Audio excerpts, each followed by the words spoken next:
या संदर्भातली अधिकची माहिती आपण जाणून घेऊयात। आपले प्रतिनिधी कृष्णा केंडे आपल्या बरोबर आहेत। कृष्णा, छत्रपती संभाजीनगरच्या विमानतळावरील हे दृश्य आपण पाहतोय। यानंतर सतीश भोसलेला बीड पोलीस बीडला घेऊन जाणार असल्याची माहिती कळतेय। अधिकचे काय अपडेट्स आहेत? अगदी काही वेळापूर्वीच त्याला प्रयागराजवरून छत्रपती संभाजीनगरच्या विमानतळावर आणलं गेलंय आणि बीडच्या दिशेनं त्याला घेऊन पोलीस या ठिकाणी रवाना झालेत। मात्र आता त्याला बीड कोर्टामध्ये हजर केलं जात आहे की त्याला शिरूर कोर्टामध्ये हजर केलं जातं हे पाहणं महत्त्वाचं आहे। मात्र जो फरार खोक्या होता, जो पोलिसांना मिळत नव्हता, त्याला 2 दिवसापूर्वी अटक केली। ट्रान्झिट रिमांड या ठिकाणी घेतलेली आहे आणि त्यानंतर आता खोक्याला बीडला घेऊन जाण्यात येत आहे। त्याला आज या ठिकाणी कोर्टामध्ये हजर केलं जाईल आणि त्यानंतर पुढची जी प्रक्रिया आहे ती पूर्ण केली जाईल। चल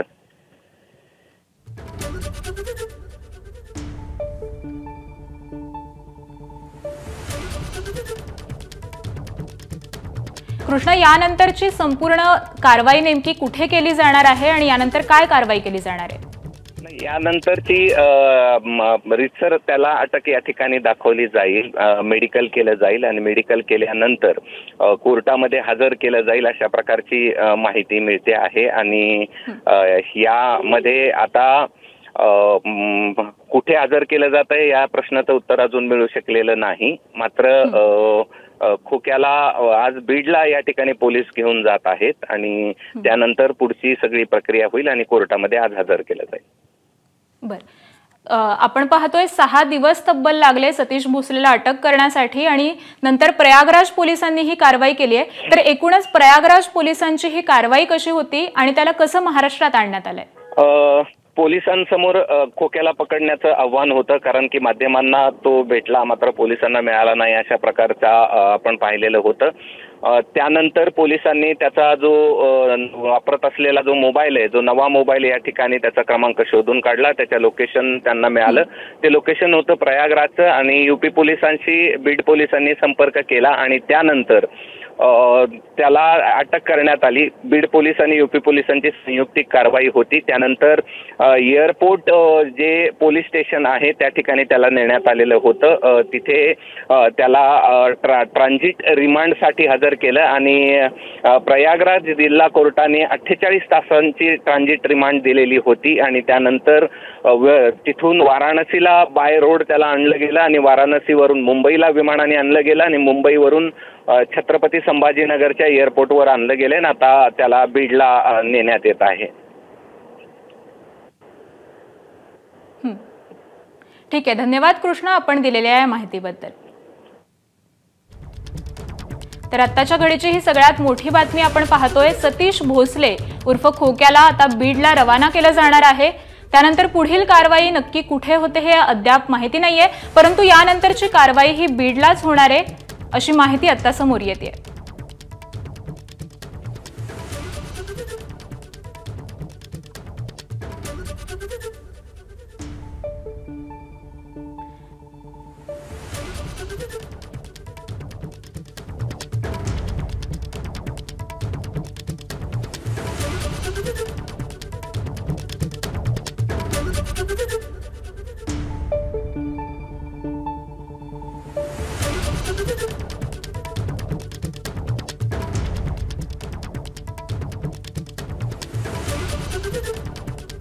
तर तरुणाला अमानुष मारहाण केल्याप्रकरणी सतीश भोसलेला अटक करण्यात आलेली आहे। पोलिसांनी सतीश भोसले उर्फ खोक्याला प्रयागराजमधून आता महाराष्ट्रात आणलेला आहे। परवाच्या दिवशी प्रयागराज पोलिसांनी कारवाई करत त्याला ताब्यात घेतलं होतं आणि त्यानंतर आता काल महाराष्ट्रात सतीश भोसलेला आणण्यात आलं आहे। बीड पोलिसांनी त्याला ताब्यात घेऊन आता बीड पोलीस हे छत्रपती संभाजीनगरच्या विमानतळावर दाखल झालेत आणि त्यानंतर आता त्याला बीडला रवाना करण्यात आलंय। तर आत्ताच्या घडीची ही सगळ्यात मोठी बातमी आपण पाहतोय। बीड पोलिसांनी सतीश भोसलेला ताब्यात घेऊन आता बीड पोलीस पुढची कारवाई करणार आहेत। बीड पोलिसांनी सतीश भोसले उर्फ खोक्याला प्रयागराजमधून काल आणलं आणि आज छत्रपती संभाजीनगरच्या विमानतळावर तो दाखल झालाय। आपले प्रतिनिधी कृष्णा केंडे आपल्याशी पुन्हा जोडले गेलेत। कृष्णा, एकूणच ही संपूर्ण कारवाई कशी करण्यात आली, त्याला कुठून अटक करण्यात आली आणि यानंतरची पुढची एकूण कारवाई कशी करण्यात येणार आहे? आकांक्षा, खोक्या हा या ठिकाणी बीड पोलिसांचा फरार आरोपी होता, कारण की त्याच्यावरती अमानुष मारहाण करणे अशा आणि इतर गुन्हे या ठिकाणी दाखल होते. त्याचा व्हिडिओ समोर आलेला होता. त्यानंतर पोलिसांसमोर आव्हान होतं त्याला पकडायचं, कारण की 6 दिवसांपासून तो फरार होता. या सगळ्या मध्ये तो माध्यमांना मिळाला आणि पोलिसांना मिळत नाही, अशा प्रकारची बीड पोलिसांवरती टीका झाली. त्यानंतर बीड पोलिसांनी त्याला बेड्या या ठिकाणी प्रयागराजमध्ये ठोकलेल्या होत्या, कारण की खोक्या हा जो मोबाईल वापरत होता त्याचा क्रमांक पोलिसांना मिळाला, लोकेशन मिळालं, प्रयागराज पोलिसांची शेअर केलं गेलं आणि त्यानंतर त्याला या ठिकाणी अटक केली गेली. त्यानंतर ट्रान्झिट रिमांड 48 तासाचं या ठिकाणी मिळालेलं होतं आणि आता थोड्या वेळापूर्वीच त्याला छत्रपती संभाजीनगरच्या विमानतळावर या ठिकाणी आणलं गेलंय. त्याआधी प्रेक्षकांना आपण तो फरार असताना नेमका कुठे होता हे देखील सांगूया की तो ज्यावेळेस त्याच्यावरती गुन्हा दाखल झाला त्यांनी पुणे गाठलं. पुण्यामध्ये 2 ठिकाणी वेगवेगळ्या दिवशी त्यांनी मुक्काम केला.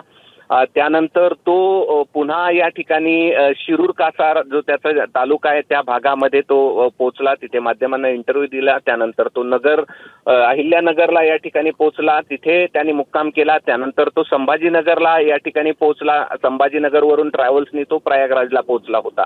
मात्र पोलिसांनी अखेर त्याला बेड्या ठोकलेल्या आहेत. ट्रान्झिट रिमांड 48 तासांचं घेतल्यानंतर त्याला आता बीडला घेऊन जाण्यात येत आहे. मात्र आता प्रश्न असा आहे की त्याला बीडच्या कोर्टामध्ये हजर केलं जाणार आहे की त्याला या सगळ्या प्रक्रियेनंतर शिरूर कासार म्हणजे ज्या पोलीस स्टेशनच्या अंतर्गत गुन्हा दाखल केलाय तो तिकडे या ठिकाणी कोर्टामध्ये हजर केलं जाईल याची स्पष्टता अजून मिळू शकलेली नाही. मात्र बीड पोलीस त्याला घेऊन या ठिकाणी बीडकडे निघालेले आहेत आणि साधारणपणे 1-1.5-2 तासामध्ये त्याला बीडला आणण्यात येईल आणि त्यानंतर पुढची जी प्रक्रिया म्हणजे अटकेची प्रक्रिया असेल किंवा त्याला त्याचं मेडिकल करणं असेल किंवा इतर ज्या प्रक्रिया आहेत त्या केल्या जातील आणि साधारण दुपारी त्याला कोर्टामध्ये हजर केलं जाईल आणि त्याचा PCR या ठिकाणी मागितला जाईल. त्यामुळे कोर्ट आज नेमका किती दिवसांचा PCR देत आहे हे देखील पाहणं महत्वाचं आहे. मात्र फरार असलेला जो खोक्या आता पोलिसांच्या ताब्यात आहे आणि तो विमानानं पळून जायच्या तयारीत होता. मात्र त्या आता पोलिसांच्या गाडीत त्याला बीडमध्ये आणलं जात आहे. आकांक्षा. बर, कृष्णा, तुम्ही म्हणताय की दुपारी त्याला कोर्टामध्ये हजर करण्यात येणार आहे, तर नेमकं केज कोर्टात हजर करण्यात येणार आहे की बीडच्या कोर्टामध्ये हजर करणार? हा सगळा जो गुन्हा आकांक्षा घडलेला आहे तो शिरूर कासार नावाचा तालुका आहे बीडमध्ये, त्या पोलीस स्टेशनच्या अंतर्गत घडलेला आहे. त्यामुळे त्याला केज नाही तर त्याला शिरूर कासार कोर्टामध्ये हजर केलं जाणार की बीडच्या या संदर्भात माहिती मिळू शकलेली नाही. मात्र त्याला आज कोर्टामध्ये हजर करावं लागेल कारण की 48 तासाचा रिमांड या ठिकाणी त्याला मिळालेला आहे आणि त्याला या ठिकाणी आज कोर्टामध्ये हजर करणं हे पोलिसांसमोर बंधनकारक असेल. बर, नक्की कोणते गुन्हे या सतीश भोसलेवर दाखल आहेत? त्याच्यावर वेगवेगळे गुन्हे या ठिकाणी दाखल आहेत. वन्य प्राण्यांची शिकार करणं याचा देखील गुन्हा दाखल आहे. अमानुष पद्धतीनं मारहाण करणं, त्याचबरोबर इतर अन्य काही गुन्हे वेगवेगळ्या पोलीस ठाण्यामध्ये दाखल आहेत आणि ज्या पद्धतीनं त्यानं ठाकणे पिता पुत्राला अमानुष मारहाण केलेली होती. बुलढाण्यातील एका व्यक्तीला बॅटनं मारहाण केल्याचा व्हिडिओ देखील समोर आलेला होता. खरं तर अशा पद्धतीनं मारहाण करायची, त्याचा व्हिडिओ करायचा आणि आपणच तो व्हायरल करायचा आणि दहशत निर्माण करायची अशा प्रकारचं कृत्य तो सातत्यानं करत होता.